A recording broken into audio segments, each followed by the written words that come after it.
it is time to take a step into a dungeon and see how it goes. So let's take a look at the map. Once again, we're on the northern side of the Britannia Bay. And I would like to go to the Dungeon of the Seed, which is, if you look at the letter, what is it? The number 6, right above the Moongate, that's the town of Trinsic. And now if we look west of that, there is a mountain range which looks like a wishbone. And in there is the dungeon entrance. So we'll try to go there and see how it goes. We have some spells ready. And let me go back. So hold on, let me take a look just to make sure. Exit takes blood moss, spider silk, and sulfurous ash. So let's do that. Blood moss is E, spider silk is D, and sulfurous ash is A. Okay, so we've got 3 exit spells. We've got 4 down spells, 1 up spell, which should probably do another one. And these only need blood moss and spider silk. Oops, I was wrong there. Wasn't that spider silk? Let me try again. Up regions, blood moss and spider silk. Yeah, I must have hit the wrong button. We've got 8 cure spells. We get 2 heal spells. Heal takes that's garlic and spider silk. No, ginseng and spider silk. So that's B and D. Let's try again B and D. And once again B and D. Alright. So let us head towards Trinsic. Third place of the Moongate, as always. Save the game in between. I'm not going to save the game in the dungeon, because if something goes wrong, I can still reload.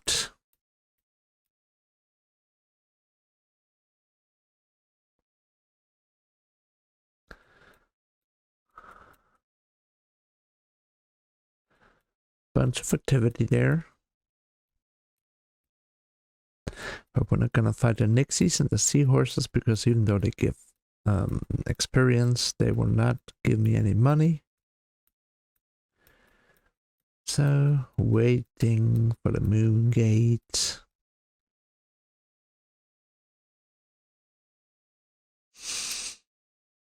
There we go. Phase 1.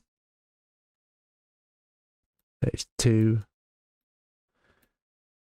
Phase 3. Alrighty, we're now at the Moongate, so I am gonna take another look at the map. We're left. We have to go northwest now, so let us do that. Yeah. There's a battle run coming. The guys who put us to sleep. So let's avoid that. Or, you know, if we fight it, I hope it's not going to be more than one, because the sleep thing is really annoying.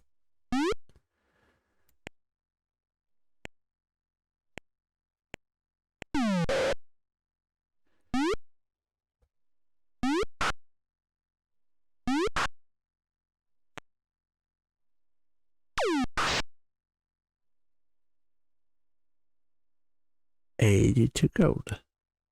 Okay, let's fight. Oh, it's 3 of them, so that's going to be tricky. So hopefully I can take them out quickly without them setting too many of my chars to sleep.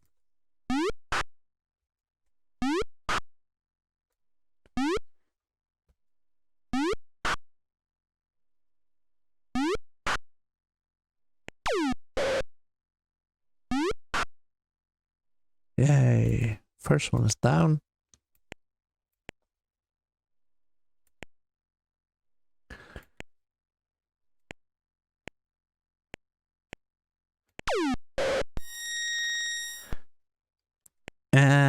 they put 2 of my characters asleep. And 1 more. It's kind of hard to get into position. And now, currently, only 2 of my chars are still up. And they will damage them now. That was close because he almost put all of my characters to sleep. But fortunately, Joffrey and 2 other characters woke back up.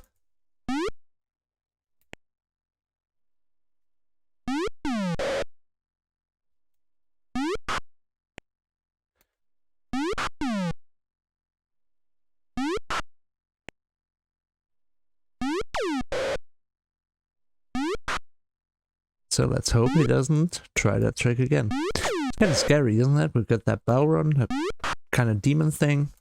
And he... Oh, I've got someone poisoned. So that... Cast Maria spell Cure on Jeffrey. Alright. So let's hold up. And we're pretty close, I think, to the mountain range I was talking about.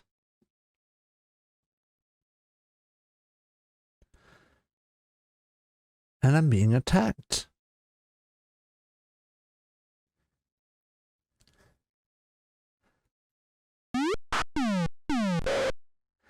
Insects.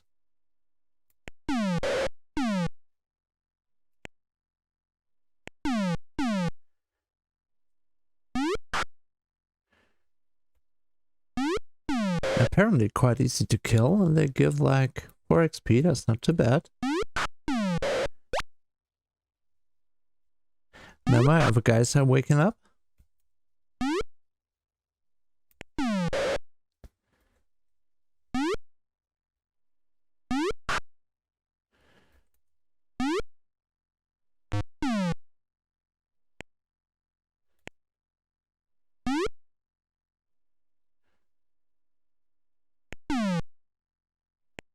I kind of forgot what animals those are. That looks like... Are those cats? Or were those wolves? I don't remember. I mean, they look like cats.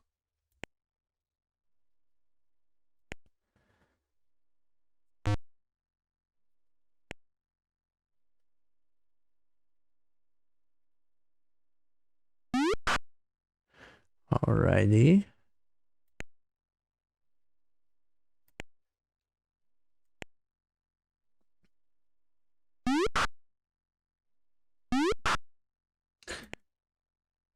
We'll find out in a second, because I'm about to be able to attack him. Oh, it's a rat. That was pretty worse.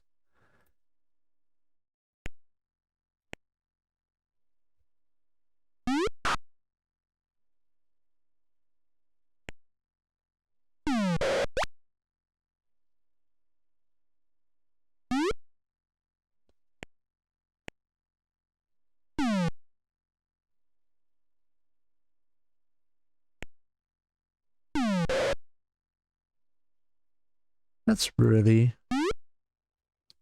mean. Standing right next to my sleeping character, attacking it, and I managed. Okay. Alright, so where's that mountain range? It's right here, right? Mm-hmm. Yeah, I think that's it. And I think I will get poisoned on my way in. Because there was a lot of swamp out there. I hope, it's a bit hard to read on a map, that the entrance actually is in the bow of that wishbone looking structure, not on the other side. So I guess I will have to risk it. Do have cure spells, I can do some more.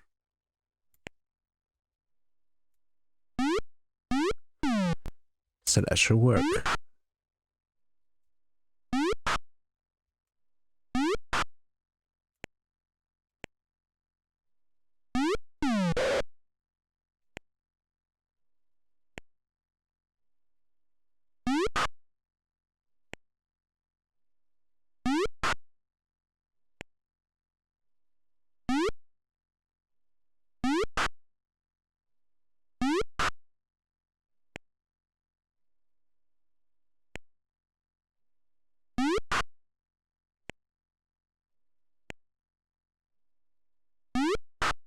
Hey, kill for Maria.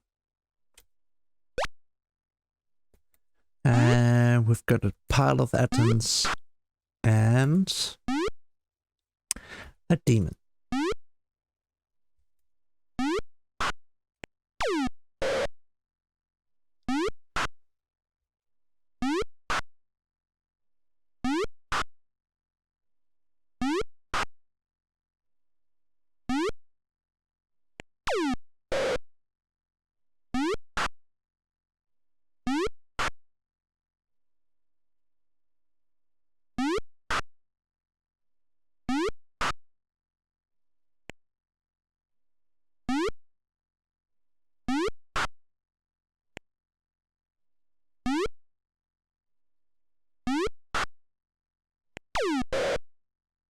Righty, so let's try some melee.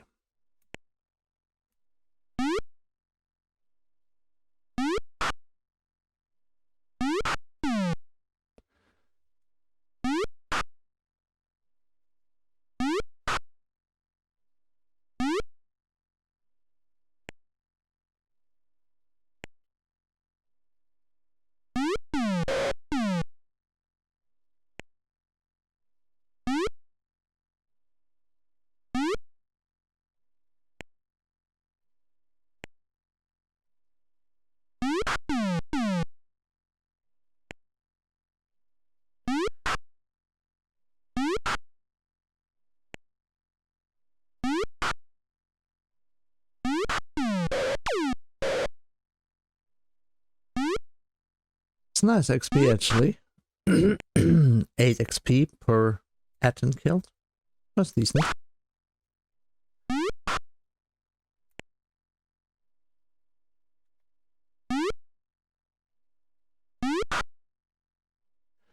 That one is fleeing as well. But of course it will keep shooting. Alrighty, should I hole up once more? Probably should. And I hope I'm in the right spot. And so I'm gonna save the game before I step in there.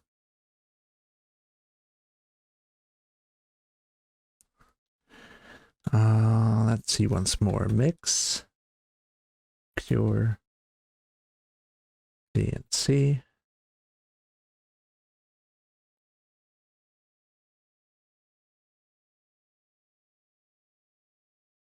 Alrighty. So let's save the game and let's step into the poisonous stuff. And we've got a dragon coming. I'm not poisoned yet. I'm impressed.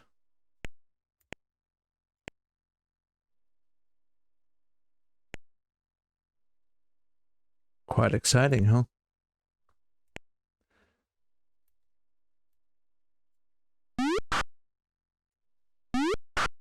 Rogues ahead of me, dragons behind me. So let's see how that goes.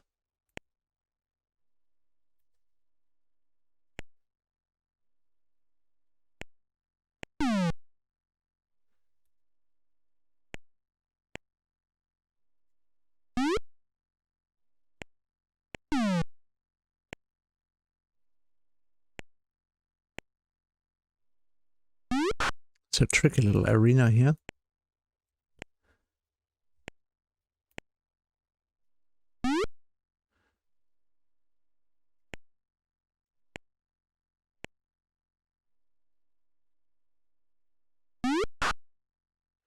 That was the first one.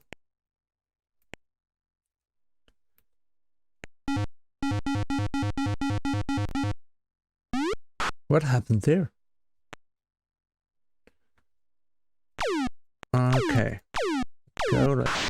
Let's go, let's go. There's the dungeon entrance. Are we ready? Yes, we are. So let Maria cast light. Ta-da! Looks familiar, right? Doesn't it? That's pretty much the layout we had in the old games and Ultima 1. So now, let's see how well we do. First enemy killed, first withdrawn. Oh, those are bats. And we've got a lizard killed as well. Very nice.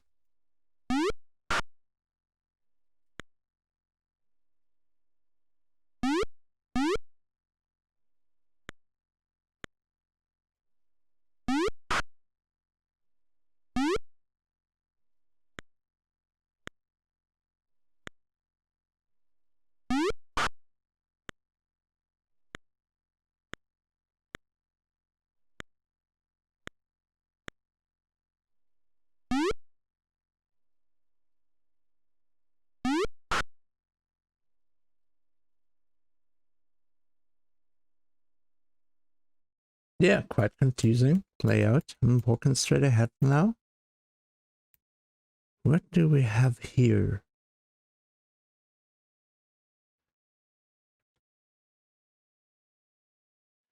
I actually climbed out. Let me cast another light. Light. Alright, so I walked straight ahead and I actually ended up, I think, on the same space. It's always the ladder.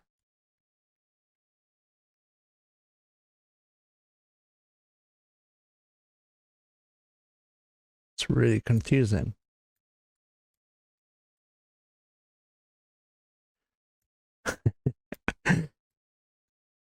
Okay, so I keep walking. It seems like I'm walking in a circle, right? So what happens if I cast 4 and cast a down spell? Got doors here. Ooh, tons and tons and tons of ghosts. That should be fascinating, especially with ranged weapons, because they can move through walls, but I assume that I cannot hurt them that way. So let's take care of the Zorn. Wonder whether that is inspired by Dungeons and Dragons as well. I mean, it looks like a mix between like the, what was it called, that movie, like Shop of Horrors? That huge plant that would eat people? And something from a Lovecraft novel. And it also has a ton of XP apparently. But now it's fleeing.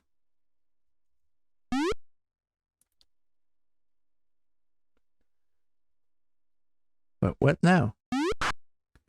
Oh, I'm glad. I was like, did I forget something? Can I fight ghosts with regular weapons? Do I need some kind of spell for that? But apparently it seems to be working.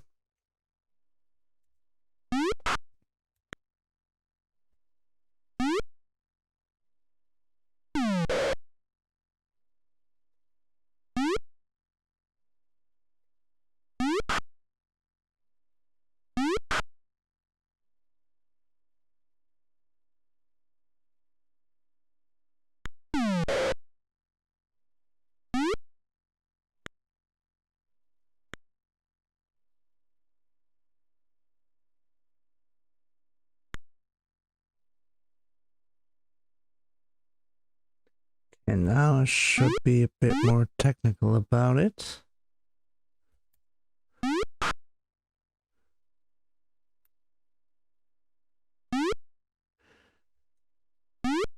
I think I have to... Do I have to lure him out of that wall? I don't know if I can hit them that way. Because I keep missing. Only seem to be hitting the ones that actually... Yeah. It really appears as if I keep missing everything that is not out of the wall. So, let's try to do that.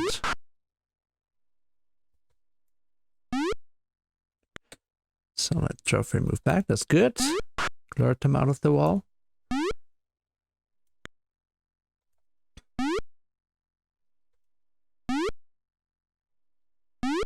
Still missing a lot.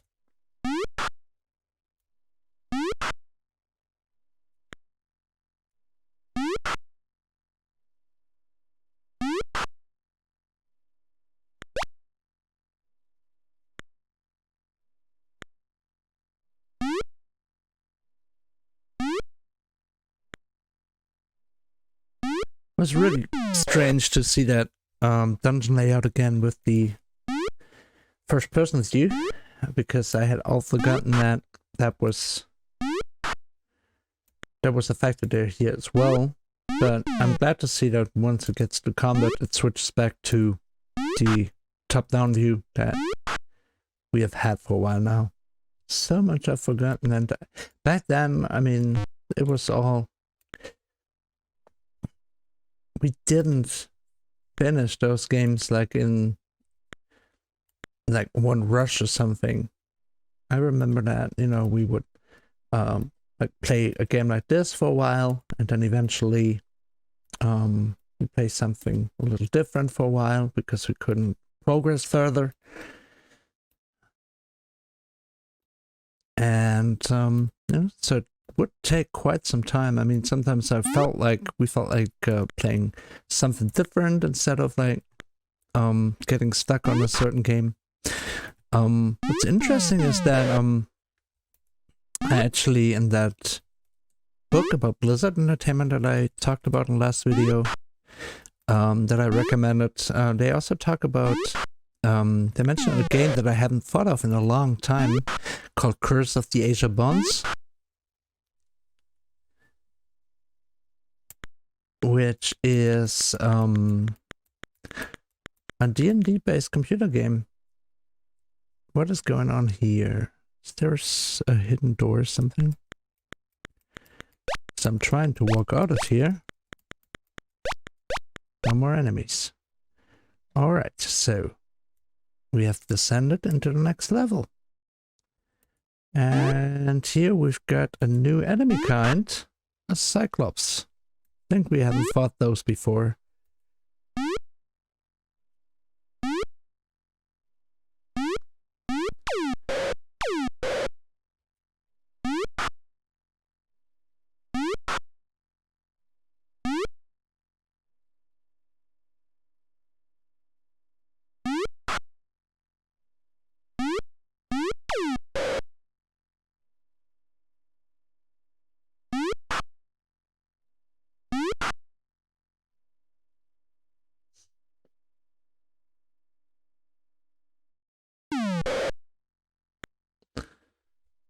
Alrighty, so let's move apart a little bit so that we can... So, for example, I can get Geoffrey out there and actually can start shooting at them with more than one character.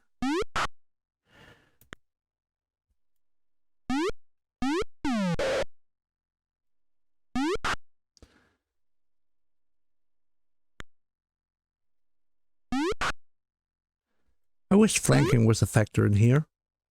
It is in some other more modern turn-based strategy games, where you actually can flank an enemy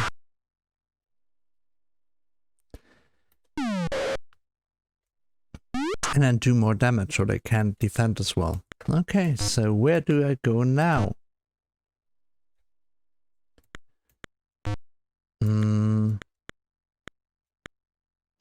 Let us move that way.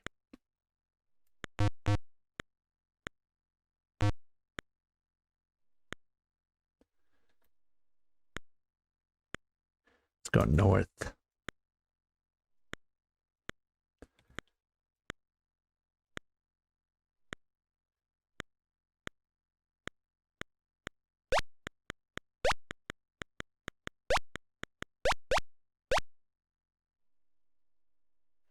Okay, so what do we have here? These are spiders, I believe. Let's see. Spider, yes. And we do have some rats. And my main character is poisoned.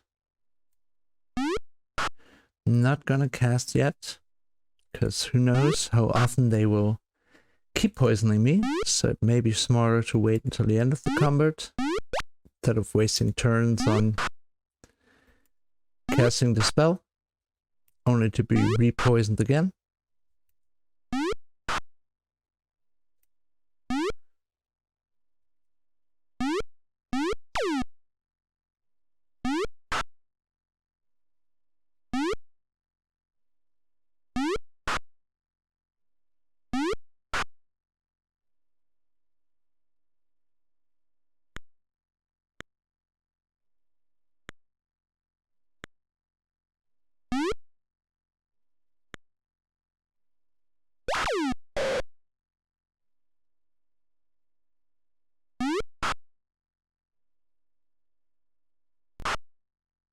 All right.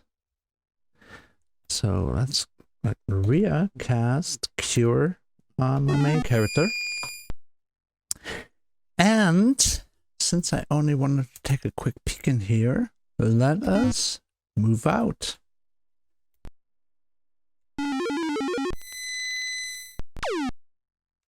And we're back. Pretty nice.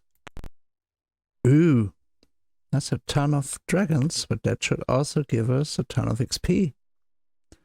Hopefully. You know, I just wanted to take a peek into one of these dungeons and see how it would go.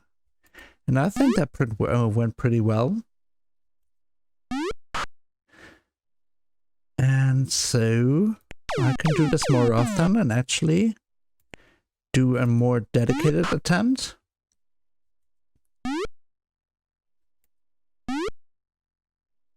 And explore these. I had something memorized. I remembered that sometimes when you use that exit spell, some dungeon would, I think this was the case for Ultima IV, a dungeon may have another exit. You know, someplace else from where you walked in. And I was a bit worried when I used that, whether I would end up somewhere where, you know, I wouldn't know where I am or something, but it seemed to have worked well. So let's hope those dragons won't kill me. But, wow, 15 XP. I think that is the biggest amount of XP, apart from discovering stuff, that I've seen so far.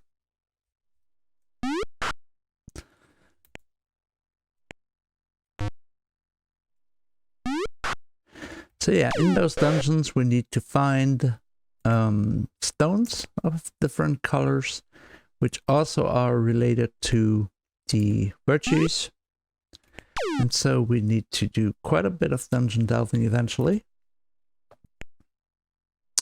And yeah, by the way, I'm listening when I'm not recording, that is. I am listening to a pretty cool podcast series, nothing on gaming this time. It's about Stephen King, who's an author I used to like to read, especially when I was in my teenage years.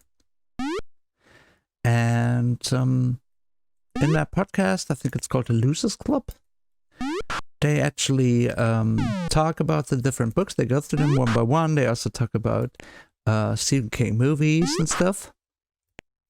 And I was kind of fascinated because they were talking about Salem's Lot, which is the second released Stephen King novel, if I recall correctly, and I must have read that around the time I started playing the Ultima games, or when I was playing them a lot. I remember I was at the hospital because I had like food poisoning and it was really bad, so I had to go to the hospital. And then my dad, I asked my dad to get me something to read because I was really bored and there was no TV in the hospital room. And so I asked him whether he could bring me something to read. And he actually brought me Carrie, because he was very much into reading Stephen King as well. So I guess he wanted to get me into that. And so I read that, and I enjoyed it quite a lot. And so, why am I telling you all this?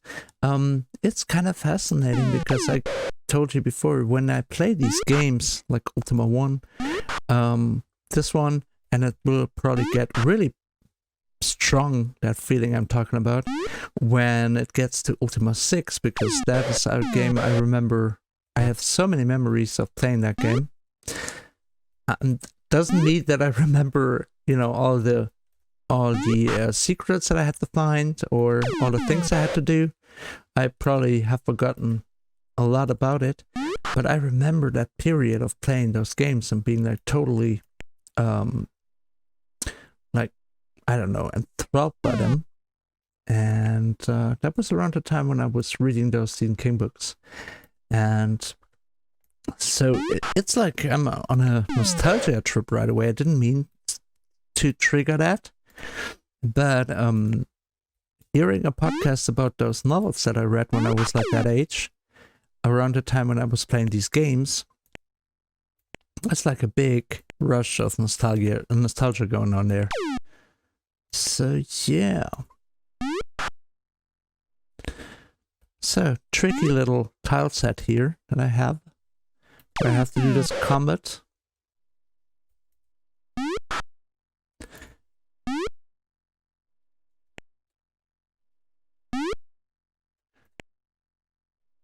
What should I guess I should move Maria.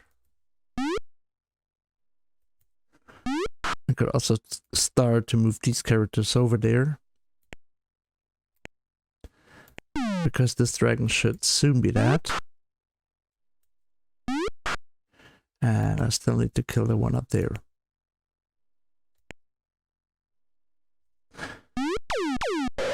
So let's try to get Joffrey to be a valorous dragon slayer. Or let him or Maria get the kill on that, while I move these guys up there and go for the final dragon of this battle.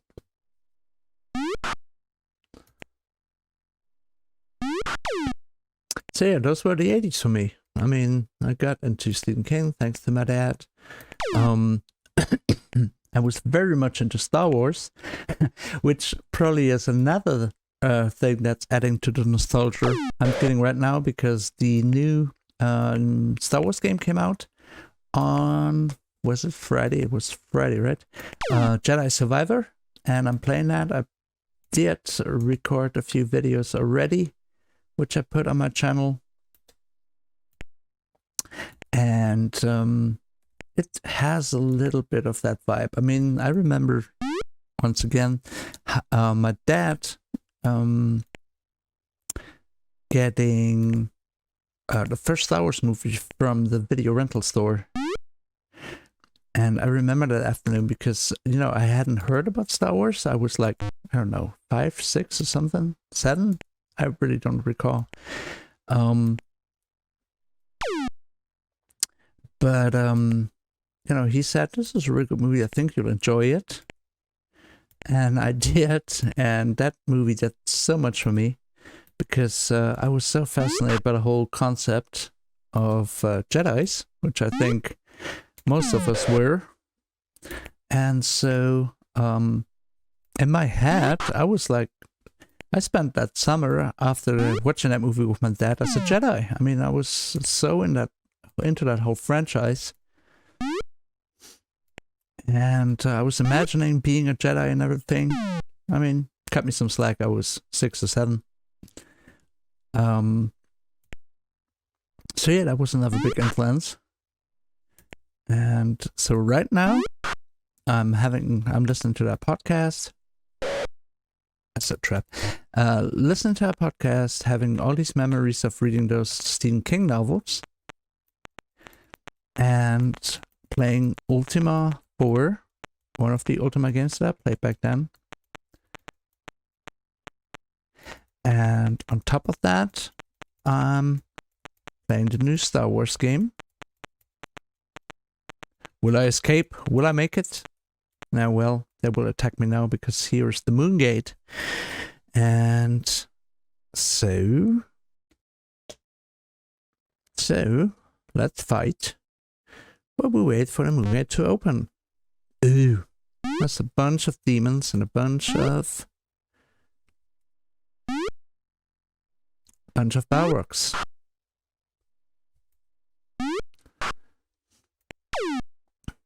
So yeah, I guess that was my story on why I'm currently feeling that much nostalgia, because everything seems to revolve around Stephen King, Ultima, and Star Wars. 3 big franchises I was in love with back then. And so yeah, I'm enjoying that. And maybe that brings back some memories for you as well. I mean, that's, you know, these, maybe this sounds really nerdy, but I mean, sometimes things happen, like, I don't know, some historical event or something where you will always remember where you were or what you did when you heard that. Like, for example, a lot of people, I once read a book about John F. Kennedy, and a lot of the people who were alive back then said they would never forget the moment when they heard the news that he was killed, and they remember to the smallest detail what they were doing right when they heard it. And it may sound a little nerdish, but I have that for the scene I described about me watching Star Wars for the first time. I mean, it was either a Saturday or a Sunday, and I was sitting in the living room. My dad had gone to the video rental store, and that was always exciting because you never knew what he would bring back. And he came in, and he had these boxes that the rented videos were in. It didn't have like anything written on it other than the name of the store. And then I watched the first Star Wars with him. And of course I remember the famous Han Solo scene where he shot first, or didn't he? And I just remember that left such an impact. That had such an impact on me. And did so much for my imagination, I guess. So yeah. And I told you that story in another video, where I was playing Ultima 6 on the C64, and the 1541 disk drive that I had, which was like the disk drive for the C64, the most popular one. There was something broken in it, something mechanical. So I actually had to hold something in place whenever the disk drive was trying to load some game data. And when I played Ultima 6, I mean, the game had to do a lot of loading whenever you entered a new area or whatever. And so I remember that, sitting there for hours playing the game, my arm going like, you know, feeling like it was about to fall off. Let me cast a heal spell real quick. And playing the game and enjoying it a lot. So I don't know how I'll feel once I get to Ultima 6. Once I'm done with this game, I haven't decided which to play next. I would love to play Ultima 5. That's one of those that I didn't play as much, but watched a friend play.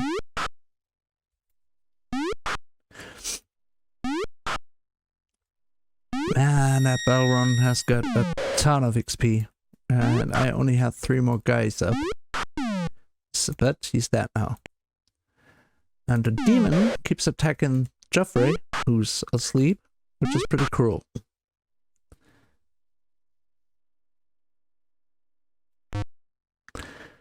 So, the odds seem to be against us.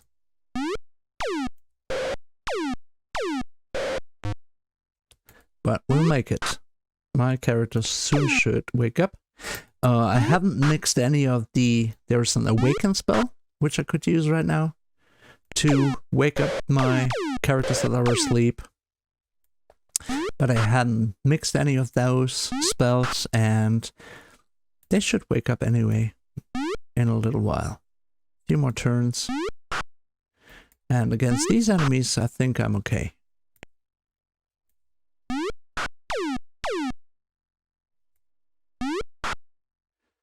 Another one down. I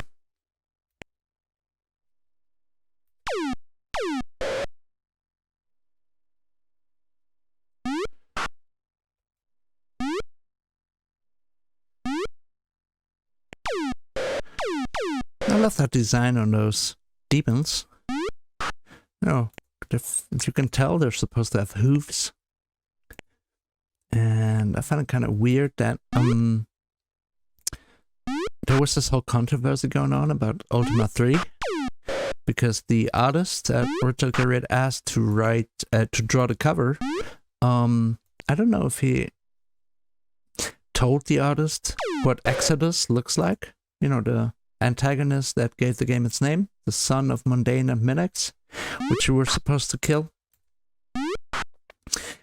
So I don't know if Richard Garriott didn't want to spoil stuff, or he just didn't tell the artist what Exodus looked like. Maybe it wasn't supposed to be Exodus on the cover, that maybe it was just supposed to be anything on there. But the thing on the cover looks like a demon, you know, with horns and everything. And I guess most people assumed that that was supposed to be Exodus, but it probably wasn't. Because Exodus, I'm not gonna spoil, whatever, 40-year-old game. It's not exactly like a monster or anything. But the cover turned out to be quite a problem, because there was that whole thing going on about like video games corrupting the minds of young people. Sure some of you may remember that. I mean, that debate sometimes still is going on. And that was, I think, one of the earliest instances where people were worried about that and claiming that, you know, video games were turning kids to do bad stuff. And, you know, when people saw the Exodus cover with a demon on it, with that name and everything, which was slightly religious sounding, of course they had a field day with that. And that may have been another factor why Garriott went and did this game and went for a more positive thing. Positive message. I mean, we're still killing monsters left and right. That's not, I mean, look at me while I'm telling you all this. I'm killing a bunch of mages with some bows and slings. But in general, this was much more than just hey, you know, go in there, kill, kill, kill, and you're the hero. There was much more philosophical stuff going on, in my opinion. So, we are almost ready now. Let's kill that guy.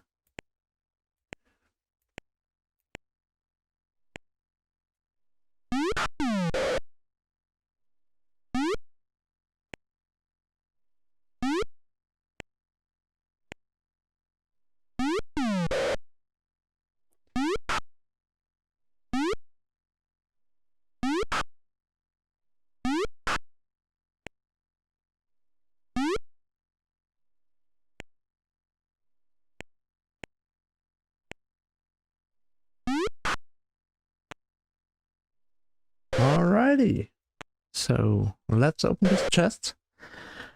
Quite a bit of money in there. No one is poisoned. Maria cast a heal spell on Joffrey once again. I mean, he's constantly in melee range, so he's taking a lot of damage. Okay, phase 1, phase 2, phase 3, and we are back in Britannia. So one more thing to do for now. Save the game. Let's go up to what British. Let's heal and see if anyone can level. I mean, I could always check the status for each individual character, but it's more fun to just walk up to Lord British and see what he says. Let me wait for the adjuster to move. Of course he doesn't. Of course he doesn't. Really annoying sometimes. Let's talk. Heal. Nope. No leveling either. But we are back at full health. We have survived the first trip to the dungeon. We haven't found much, but we found a bunch of new enemies. We have killed those and made our way back. And yeah, I guess for next time I would like to take a few more regions and prepare a few more spells. But I thought it went rather well. So let's save the game. Let's say goodbye. Thank you for watching. Hope you enjoyed it. Thanks for listening to me rambling on about nostalgia in the 80s. And I'll talk to you soon. Bye-bye.